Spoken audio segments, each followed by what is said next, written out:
जी हाँ दोस्तों, Caribbean premiere league साल 2021 के सीजन में दोस्तों शानदार जीत दर्ज करी Saint Kitts and Nevis Patriots की टीम ने। आप सभी को बता दें, इसके कप्तान डीजे ब्रावो जो चेन्नई सुपर किंग्स में खेलते हैं महेंद्र सिंह धोनी की कप्तानी में, और वो है पहली बार दोस्तों साल 2013 शुरू हुए सीपीएल के सीजन में पहली बार जीत पाई है यहाँ पर एसएनपी की टीम। कैसे जीती, कैसे दोस्तों यहाँ पर सामने फैफ डू प्लेसिस की कप्तानी वाली टीम को हराया, ये सारी जानकारी आपको अपनी इस वीडियो में देंगे। लेकिन अभी तक आपने चैनल सब्सक्राइब नहीं किया है तो जल्द से जल्द कर दीजिए ताकि आप ऐसे ही लेटेस्ट अपडेट पा सके। आप सभी को बता दें दोस्तों, कैरिबियन प्रीमियर लीग ये बहुत शानदार सीजन रहा और इस सीजन पूरी तरीके से यहां पर दबाव बनाती नजर आई थी बाकी टीमों पर Saint Kitts and Nevis Patriots की टीम।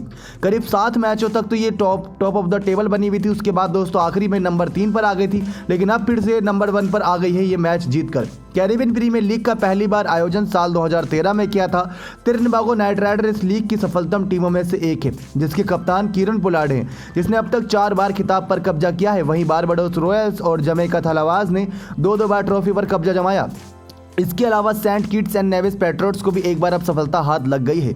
अब आप सभी को बता दें दोस्तों, आखिरी गेंद पर यह मुकाबला जीता गया है। एक तो फाइनल मुकाबला, ऊपर से आखिरी गेंद तक जाए, अपने आप में ये दिलचस्प मुकाबला हो जाता है। सारी जानकारी देते हैं आपको, बताएं कि दोनों ही टीमों की प्लेइंग 11 क्या देखने को मिली थी। दरअसल सेंट लूसिया किंग्स को एक बड़ा झटका ये लगा था कि कप्तान फैफ डू प्लेसिस दोस्तों इंजरी की वजह से इस मुकाबले में नहीं उतर पाए। अब कप्तान फैफ डू प्लेसिस का एक तो बल्ला भी शानदार चल रहा है अपनी पार्टनरशिप में, ऊपर से दोस्तों ये कप्तानी भी बेहतरीन करते हैं। इंजरी की वजह से ये मैदान पर नहीं थे इस फाइनल मुकाबले में भी। सेमीफाइनल में भी दोस्तों आंद्रे फ्लेचर ने कप्तानी करी थी, वहां पर उन्होंने बहुत अच्छे तरीके से त्रिनिदाद नाइट राइडर को हराया था और इस मुकाबले में जगह बनाई थी। लेकिन यहां पर थोड़ा फ्लॉप साबित हुए। फ्लॉप नहीं कह सकते कि आखिरी गेंद पर किस्मत ने साथ नहीं दिया, आखिरी गेंद तक ये मुकाबले को लेकर गए थे।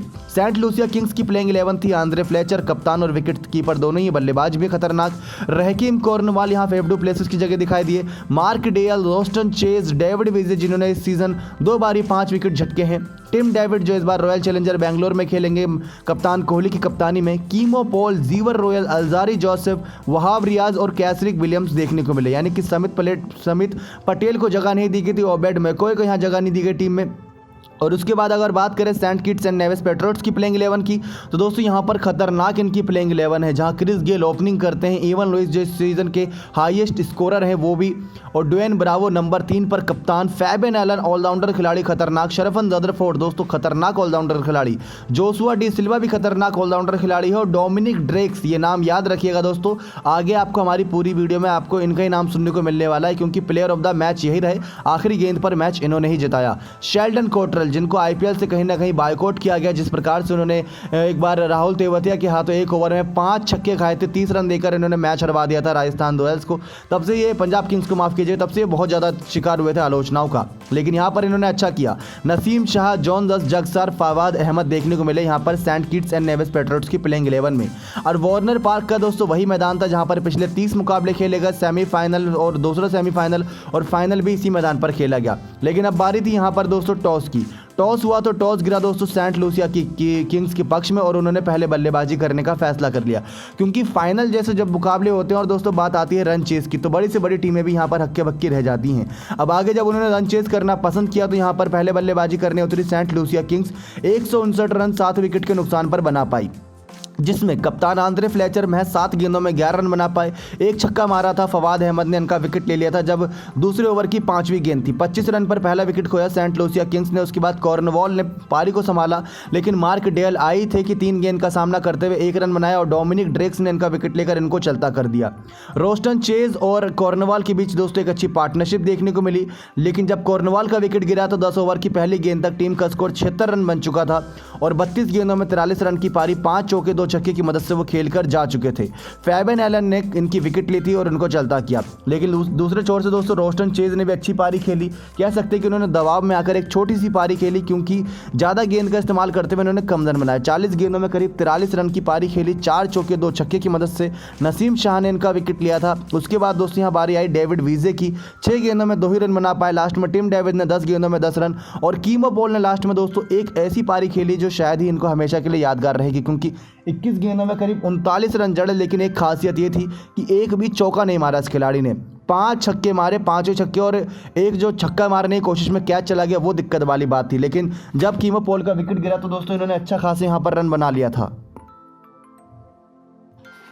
अब दोस्तों लास्ट में कीमो पॉल की दमदार पारी की बदौलत यहां पर सेंट लूसिया किंग्स का स्कोर पहुंच गया 159 रन पर, किस तरीके से 7 विकेट के नुकसान पर, जहां फवाद अहमद और नसीम शाह ने 2-2 विकेट झटके, तो वहीं फैबियन एलन, डोमिनिक ड्रेक्स और जॉन जस ने एक विकेट झटके यहां पर टीम को काफ़ी अच्छा दारोमदार दिलाया। लेकिन फैबियन एलन की तारीफ करनी होगी कि उन्होंने 4 ओवर यानी कि 24 गेंद में T20 मुकाबले फाइनल जैसे मुकाबले में महज 17 रन दिए।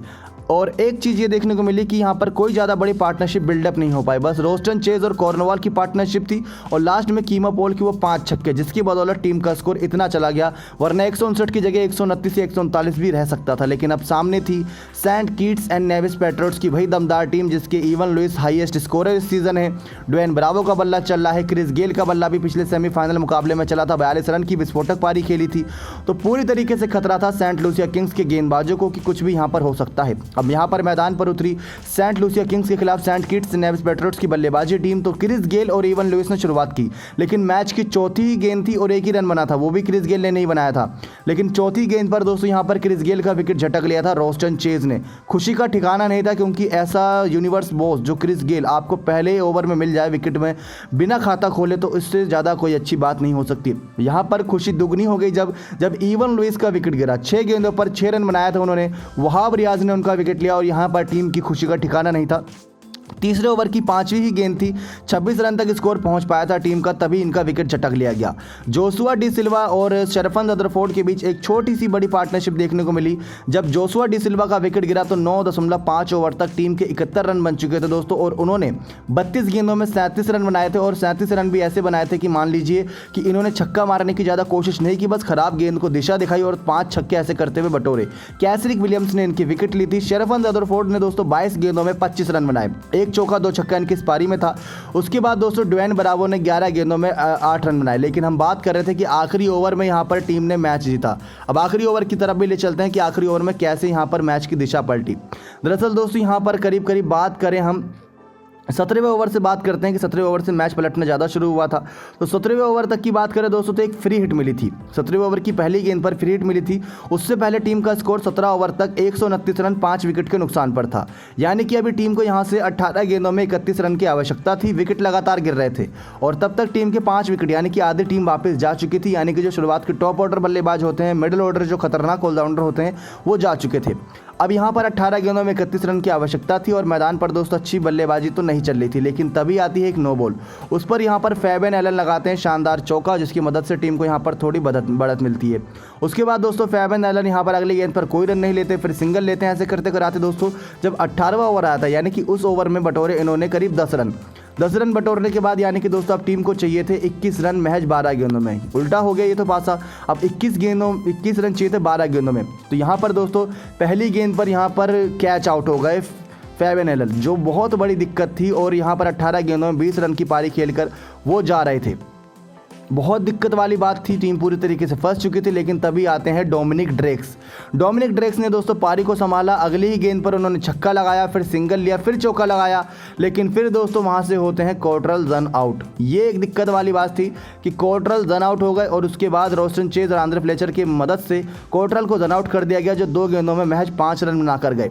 18वें ओवर की 5वीं गेंद पर दोस्तों हमने देखा कि जब आउट हुए तो उसके बाद टीम का स्कोर एक और विकेट यहां पर गिरता है, जो दिक्कत वाली बात आ गई। अब 19 ओवर तक टीम का स्कोर 151 रन 7 विकेट के नुकसान पर किसी तरीके से पहुंच गया था डोमिनिक ड्रेक्स के वो चौके छक्कों की बदौलत। आखिरी ओवर में 6 गेंदों में चाहिए थे 9 रन। यहां पर ओवर दिया गया कैसरिक विलियम्स को और पहली गेंद पर डोमिनिक ड्रेक्स ने लिया एक सिंगल। अब 5 गेंदों में 8 रन चाहिए थे। फिर उसके बाद दोस्तों नसीम शाह आए स्ट्राइक पर, उन्होंने एक सिंगल लिया। फिर 4 गेंदों में 7 रन की आवश्यकता थी। फिर कैसरिक विलियम्स ने डोमिनिक ड्रेक्स को गेंद कराई। अब 3 गेंदों में 7 रन चाहिए थे, क्योंकि तीसरी गेंद पर 19वें ओवर की कोई रन नहीं आया। फिर अगली गेंद यहां पर कराई गई डोमिनिक ड्रेक्स को। कैसरिक विलियम्स ने जैसे ही गेंद कराई तो यहां पर मन बना चुके थे 2 ही रन भागेंगे तो उन्होंने एक बल्लेस्टिक करते हुए 2 रन भागे और अब 2 गेंदों में 5 रन की आवश्यकता थी। ये पूरा मैच सस्पेंस की ओर जा चुका था और आखिरी गेंद मतलब एक गेंद बची हुई थी, 2 गेंदों में 5 रन की आवश्यकता। तभी दोस्तों 5वीं गेंद पर आता है डोमिनिक ड्रेक्स का एक शानदार चौका।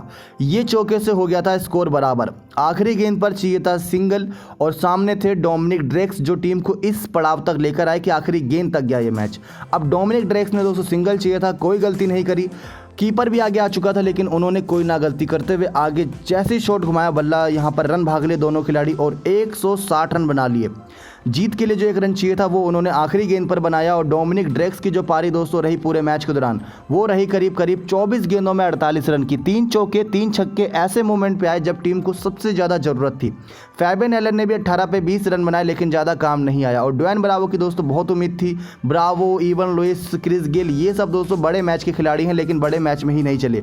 डोमिनिक ड्रेक्स एक ऐसा नाम बन चुका है जो अब बहुत जल्दी IPL, PSL और बिग बैश लीग में भी नजर आएगा। तो ऐसे करते हुए दोस्तों सेंट किट्स नेविस पेट्रोट्स ने जीता पहला कैरिबियन लीग का मुकाबला। 2013 से ये सीजन शुरू हुआ था। 4 बार त्रिनिदागो नाइट राइडर, 2 बार बारबाडोस रॉयल्स, 2 बार जमैका थलावास और अब एक बार इस लिस्ट में आ गया है सेंट किट्स नेविस पेट्रोट्स का नाम।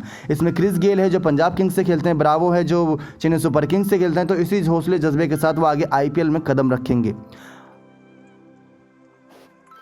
3 विकेट से मुकाबला जीता दोस्तों सेंट किट्स नेविस पेट्रोट्स ने। और कितना इनाम जीता, क्या रकम मिली, क्या इनको इनाम मिला, कौन रहा मैन ऑफ द सीरीज़, किसने दोस्तों ऑरेंज कैप, पर्पल कैप का खिताब जीता, वो सारी जानकारी आपको हमारी नेक्स्ट वीडियो में मिल जाएगी। लेकिन आशा करते हैं आपको पसंद आएगी नेक्स्ट 9 स्पोर्ट्स की रिपोर्ट।